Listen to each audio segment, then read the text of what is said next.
நேற்று நைட்டு சுமார் ஒரு 11:15க்கு பஜார் காவல் நிலையத்தில் சென்ட்ரி செந்தில்குமார் இருக்கும்போது ஒரு 50-60 வயசு மதிக்கத்தக்க ஒருத்தர் வந்து ஸ்டேஷனில் என்னை வந்து 25 பேர் துரத்துறாங்க அப்படின்னு சொல்லி சென்ட்ரிகிட்ட வந்து சொல்கிறாரு. சொன்ன உடனே சென்ட்ரி அவரை கூட்டிகிட்டு வெளியே வந்து பார்க்குறாங்க. வெளியில் அப்படி யாரும் இல்லை. ஸோ அவரை வந்து நீங்கள் காலையில் வாங்க, எதுவாக இருந்தாலும் காலையில் பேசிக்கலான்னு சென்ட்ரி சொல்லி அனுப்பி விட்றாரு. அனுப்பி விட்டுட்டு இவர் அலுவல் காரணமாக உள்ளே வந்து ஃபோன் அட்டன் பண்ண வந்துடுறாரு அந்த சென்ட்ரி பிசி. ஸோ அந்த கேப்பில் வந்து இந்த நபர் வந்து பஜார் காவல் நிலையத்தில் மாடியில் இருக்கிற க்ரைம் செக்ஷனுக்கு சைடில் ஃப்ரண்ட்லேயே வந்து ஒரு மாடிப்படி இருக்குது. அது வழியாக மேலே ஏறி போய் அங்கே வந்து உதவி ஆய்வாளர் க்ரைம் அவரோட ரூமில் வந்து சூசைட் பண்ணிக்கிறாங்க. சூசைட் பண்ணிக்கிறது கீழே இருக்கிறவருக்கும் தெரியல, யாருக்கும் தெரியல. காலையில் ரோல் கால் முடிச்சுட்டு அந்த எஸ்ஐ க்ரைம் வந்து மேலே போய் ரூமை ஓப்பன் பண்ணுறதுக்கு ட்ரை பண்ணுறாரு. அப்போ வந்து உள்ளே வந்து யாரோ இருக்காங்கன்னு நினச்சிட்டு இவர் கொஞ்சம் நேரம் வெயிட் பண்ணியிருக்காரு. அதுக்கப்புறம் வந்து திருப்பி தட்டி பார்க்கும்போது ஃபோர்ஸ்ஃபுல்லாக தட்டி பார்க்கும்போது உள்ளே ஒருத்தர் சூசைட் பண்ண மாதிரி தெரியுது. மேலேருந்து ஹேங்கிங் பொசிஷன், அவர் உடுத்திருந்த வேஷ்டியிலே மேலேருந்து ஃபேனில் சூசைட் பண்ணியிருக்காங்க. ஸோ பாடி ரிமூவ் பண்ணிவிட்டு இப்போ வந்து ஜிஹெச்க்கு அனுப்பிச்சிருக்கோம். மேஜிஸ்ட்ரேட் வந்து இன்கொஸ்ட் பண்ணுவாங்க. ஸோ லேட்டராக வந்து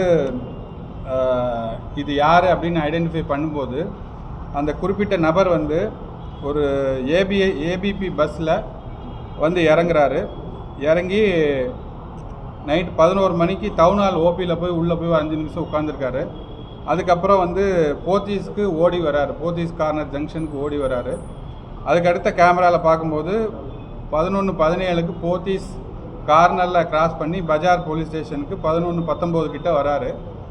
ஸோ இந்த டைமிங்கில் அவர் வந்துட்டு இருக்கும்போது தான் இந்த சம்பவங்கள் நடந்திருக்கு. அவர் பாக்கெட்டில் இருக்கிற டைரியில் இருக்கிற நம்பரை ஐடென்டிஃபை பண்ணி கூப்பிட்டு கேட்டதில்லை. அவர் வந்து பேர் வந்து ராஜன் அலைஸ் அறிவொளி ராஜன். அவர் ஊர் வந்து சாமிச்செட்டிப்பாளையம் நியர் பேரூர், அந்த ஊர்லேருந்து வந்திருக்கிறவர். அதுக்கப்புறம் அவங்க ஃபேமிலியில் அங்கே என்கொயரி பண்ணதில் அவர் ஒரு 2-3 நாளாகவே கொஞ்சம் மென்டலி அன்ஸ்டேபிளாக இருந்திருக்காரு. ஒரு 10 பேர் என்னை துரத்துறாங்க, 20 பேர் துரத்துறாங்கங்கிற மாதிரி அவங்க ஃபேமிலிஸ்டையும் சொல்லியிருக்காரு. So as of nobody is in ஜிஹெச்சில் இருக்குது. மேஜிஸ்ட்ரேட் இன்கொஸ்ட் பண்ணுவாங்க. இன்வெஸ்டிகேஷன் வந்து ஏசி எடுப்பாங்க. இதில் யாரெல்லாம் வந்து சம்மந்தப்பட்ட காவலர்கள் யாரெல்லாம் வந்து பணியில் வந்து கவனக்குறைவாக இருந்திருக்காங்களோ அவங்க மேலே துறை ரீதியான நடவடிக்கை எடுக்கப்படும். சிசிடிவி காட்சிகள் இன்வெஸ்டிகேஷனில் இருக்குது. கலெக்ட் பண்ண எல்லா சிசிடிவி காட்சிகளும் ஐஓ வந்து கலெக்ட் பண்ணி பார்ப்பார். அதெல்லாம் இனிமேல் தான் விசாரிக்கணும். ஃபஸ்ட்டு இன்ஃபர்மேஷன் இதுதான் நமக்கு கிடைச்ச இன்ஃபர்மேஷன். அவங்க ஃபேமிலி மெம்பர்ஸ் வந்துகிட்டு இருக்காங்க அங்கே.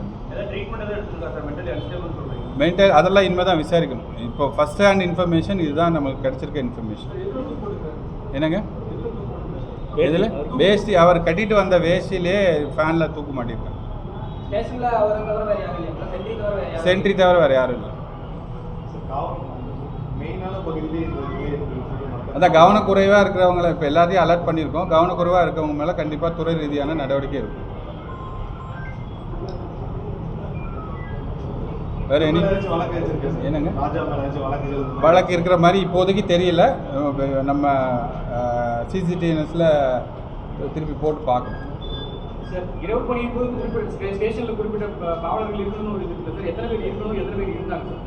சென்ட்ரி பிசி கண்டிப்பாக இருப்பாங்க.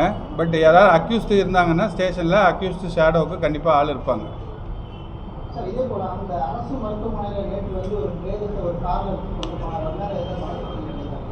இல்லை அது இன்னும் பார்க்கணும். நம்ம நாலேஜுக்கு வரல இன்னும். அது என்னென்னு பார்க்கணும். இது லாக்அப் டெத் சொல்ல முடியாது. போலீஸ் ஸ்டேஷனில் நடந்த சூசைட்.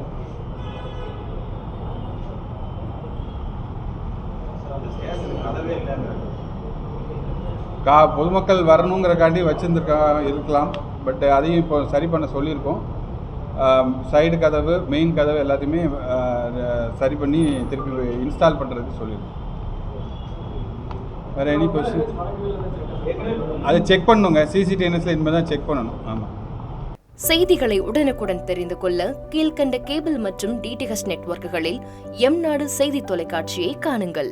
பாதகம் செய்பவரை கண்டால் நாம் பயம் கொள்ளலாகாது பாப்பா. மோதி மிதித்துவிடு பாப்பா, அவர் முகத்தில் உமிழ்ந்துவிடு பாப்பா. அண்மை செய்திகளை உடனுக்குடன் தெரிந்து கொள்ள இணைந்திருங்கள் எம்நாடு தொலைக்காட்சியுடன்.